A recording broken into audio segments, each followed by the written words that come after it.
এখন আমরা দেখি অ্যাকারম্যান ফাংশন। অ্যাকারম্যান ফাংশনে এ এম কমা এন এটা যদি একটা ফাংশন হয়, এটার এম যদি 0 হয় তাহলে এটার ভ্যালু হবে n প্লাস 1, আর যদি m নট ইকুয়াল টু 0 আর n 0 হয় তাহলে হবে m মাইনাস 1 কমা 1, আর m আর n দুটাই যদি নট ইকুয়াল টু 0 হয় তাহলে হবে a m minus 1 comma a m comma n minus 1।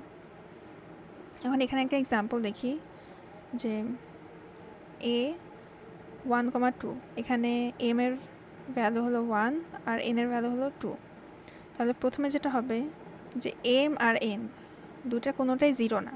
যদি 0 না হয় তাহলে আমার 3 নাম্বার সূত্রটা বসবে।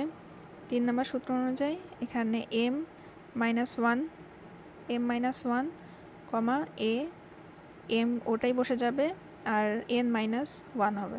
তাহলে এখান থেকে যেটা পাচ্ছি a 0, এখানে আসতেছে 1 কমা 1। এরপরে আমি এটার জন্য বের করব।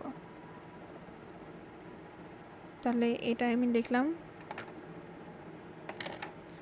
a 1 কমা 1, এখানে আবার m মাইনাস 1 আর এটা m কমা n মাইনাস 1। তাহলে এখান থেকে পাচ্ছি এখানে 0 আসে আর এখানে 1 কমা 0 আসে। এখন এইটার জন্য আমি আবার বের করব। এটা রিকারশন নিয়মে যায়। তো এখন এইটার জন্য যে ভ্যালুটা আসবে, এখানে দেখি n ইকুয়াল টু 0, তাহলে আমার 2 নাম্বার যে শর্তটা সেটা আসবে। তাহলে এখানে আসে m মাইনাস 1 কমা n। তাহলে এখান থেকে পাচ্ছি a 0 কমা 1।